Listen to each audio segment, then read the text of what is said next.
Hello there guys, Daniel Childs back here again. It's team selector time once again ahead of the game against Wolves on Sunday at Stamford Bridge. A game where Chelsea are having to respond to a really bruising midweek defeat at Anfield, and it's time for Chelsea to respond well, especially at a ground where we've started to improve. I mean, at home, our home form has drastically improved if we look at the last year at Stamford Bridge where we've been really poor. The unfortunate thing, I said this in my Liverpool review, that it feels like it's kind of flipped, where before Chelsea were absolutely horrendous at home, couldn't buy a win for love nor money, but then away from home we actually had some of our better performances and results. It feels like, especially since the November international break, it's turned the other way, where Chelsea can't buy a win, don't look capable of putting in really good performances away from home. So maybe because it's been flipping back and forth so far this season, maybe the last run-in we can get a nice balance where actually we look like a better team. So that gives me some comfort, at least until the game has taken place, that Chelsea look a more confident team and feel a lot more comfortable playing at home. That is a base level thing, but it is something to be optimistic about going into this game. And also just some individuals that could be starting this game that I think can make a real difference for Chelsea to get the right result and pay back Wolves for that really devastating defeat on Christmas Eve at Molineux. So a lot of things there, and negatives and positives. We'll get into my lineup and some of the players I've selected for this game. Firstly, Pochettino's presser. There always are injury concerns. This is Chelsea Football Club.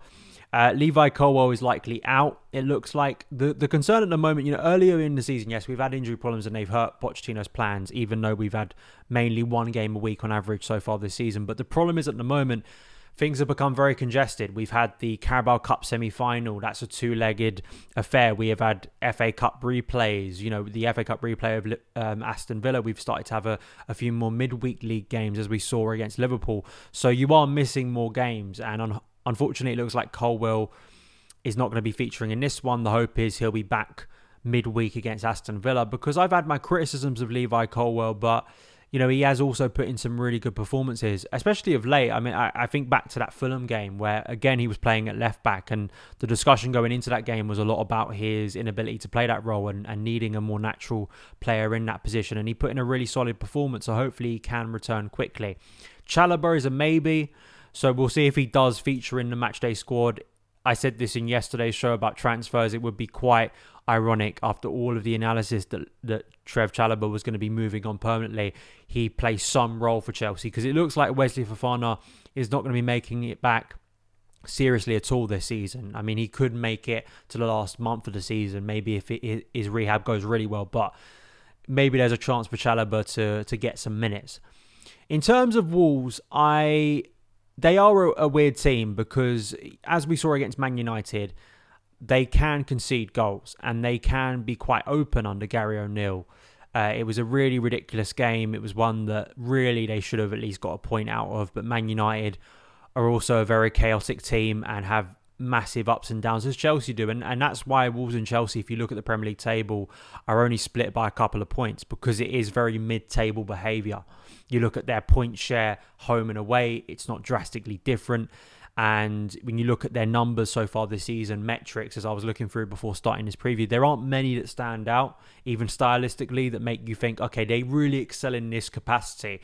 I think the one that was closest to Chelsea, or at least one that stood out, was discipline.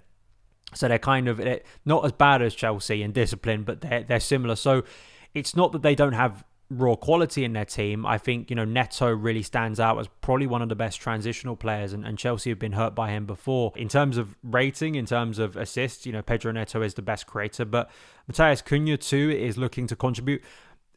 Wolves have actually won 3 of their last 5 Premier League games. So their form over the Christmas period was really good, and that's what's kind of propelled them out of any kind of relegation danger this season. So there is attacking quality there for Wolves, and I think Gary O'Neill's done a very fine job with Bournemouth last season, keeping him up, but then weirdly getting sacked, and he's gone to Wolves, and I think he's doing another competent job. I don't think Wolves really can expect to be any greater than they are. That's not to try and disparage them, but I didn't think there was going to be this expectation from them or from anyone that they'd be anything more than mid-table this season, and maybe could even go a little bit higher now when you look at their points tally so far, not wildly away from Chelsea, and subsequently could find themselves in the top 10 by the end of the season if they have a really good second half.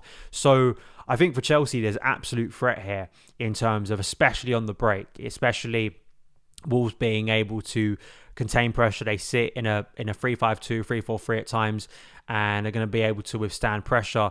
We saw in one of our last home games, I think it was our last home game against, it wasn't the Aston Villa one, it was the Middlesbrough one, where a team can sit in that low block, but if they've got no way to relieve the pressure, then it becomes a lot easier.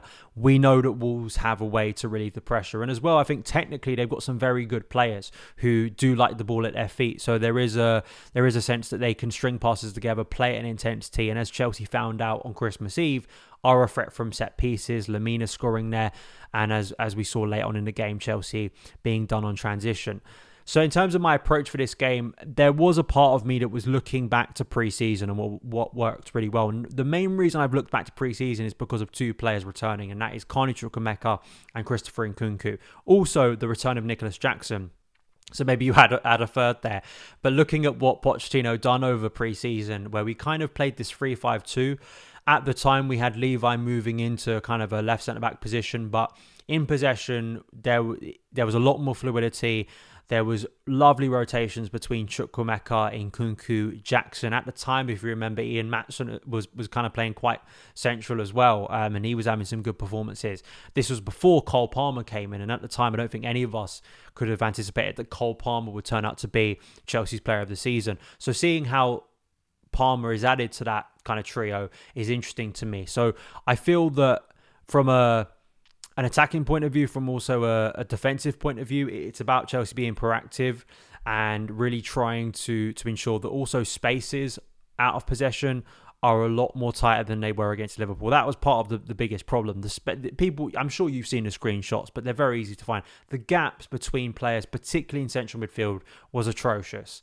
You know, all the things that I saw Frank Lampard be hammered with consistently when he was at Chelsea from a tactical point of view, I expect a lot better from Pochettino. And it's not just an individual player failing and mentality problem. When players are set up that far apart, especially at a ground like Liverpool, the one ground where you can't afford to lose the ball in central midfield. And it's not like losing the ball in this capacity against a team like Wolves is going to enact the same thing, and it's at Stamford Bridge, of course. But from a tactical point of view, it does raise alarm bells about Pochettino and his ability at this level in 2024 compared to back in 2017, 16, 15, where he was a lot more, I guess, on the front foot of tactical approaches and felt like he was very much at the forefront. There was a concern when he took this role because he hasn't been in the Premier League since 2019 that maybe that those tactics have left him a little bit stranded. And unfortunately, Wednesday's game kind of proved that.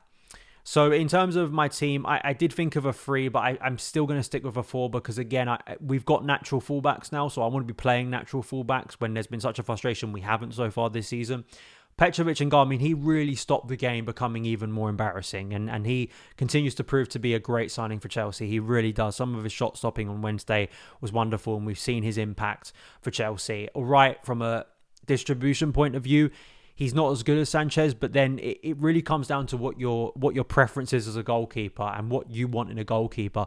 Would you rather a goalkeeper who aesthetically is more pleasing with the ball at his feet? And to be fair to Sanchez, it's not just trying to dismiss him, effective with the ball at his feet, especially if you're trying to play the ball out from the back and avert a press.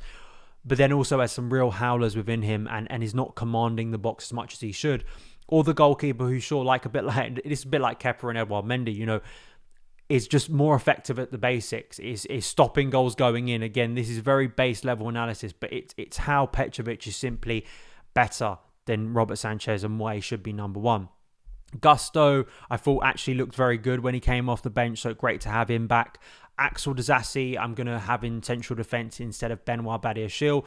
I think you could have, there are reasons for Disasi, Badiashile and Thiago Silva, all of them to be dropped, right? Because I thought that Thiago Silva's performance maybe went under the radar, not in a good way, in a bad way. I think sometimes people are very quick to look at Badiashile, very quick to look at Axel Disasi, but not give blame to Thiago Silva, who has had some bad performances this season. But I also constantly factor in Pochettino and what he'd be going for this match. And also Thiago Silva has had some decent performances at home. I think the one against Fulham I thought was really solid. So I think Thiago will keep his place, but I'll have Axel Disasi in central defence. Ben Chilwell, yes, one of his worst Chelsea performances. He was hooked at half time, but he still is one of the best players we have. And I know people don't want to hear that because some people just think that Ben Chilwell is an awful player. I don't know how people come to that conclusion after, as I say, a really rare off night for him. Where also I don't think I don't think a lot of Chelsea players were given great protection. But also from an offensive point of view, we know the quality Ben Chilwell has. And only a week ago, people were talking about how brilliant it was that we now have Chilwell back and we need to keep him fit. So he should be starting this game. Enzo and Caicedo got a lot of stick on Wednesday. But again, it's about that positioning debate with Enzo Fernandez. Really deciding what he's going to be. Like, do we want him to be so far up the field that he's close to being a striker, or are we putting him in defensive midfield? Why then are the spaces and the gaps in central midfield so wide that make it quite easy for teams to exploit us?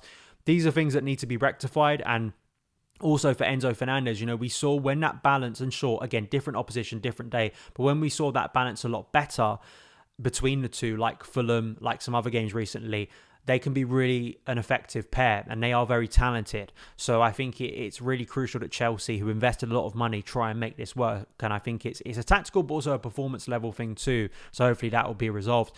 The three behind a striker, Cole Palmer to the right.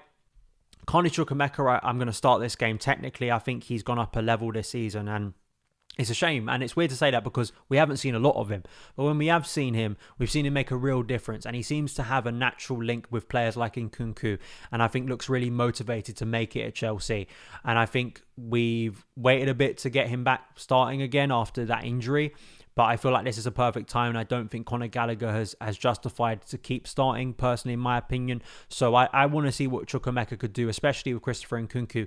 Yes, we don't have a natural left winger here, but neither Mudryk nor Sterling have done enough in recent weeks to make me think, yeah, they absolutely need to be starting. I still have real problems with Sterling's lack of tracking back. Mudryk to me is just too much of a wild card at the moment, and when you've got Christopher Nkunku, you need to find a way to get him into this team. Also Nicholas Jackson, sure, maybe there's an excuse that he's just come back from AFCON, but he's been playing football regularly. He's been one of Chelsea's better players this season, and we know the influence creatively he has to set up chances for other players and seeing how he could link up again. So I think it's a real benefit that Nicholas Jackson, I hope that people maybe have a little bit more appreciation for Nicholas Jackson, because he is one of the good ones this season. He is one of those players who I think has come through.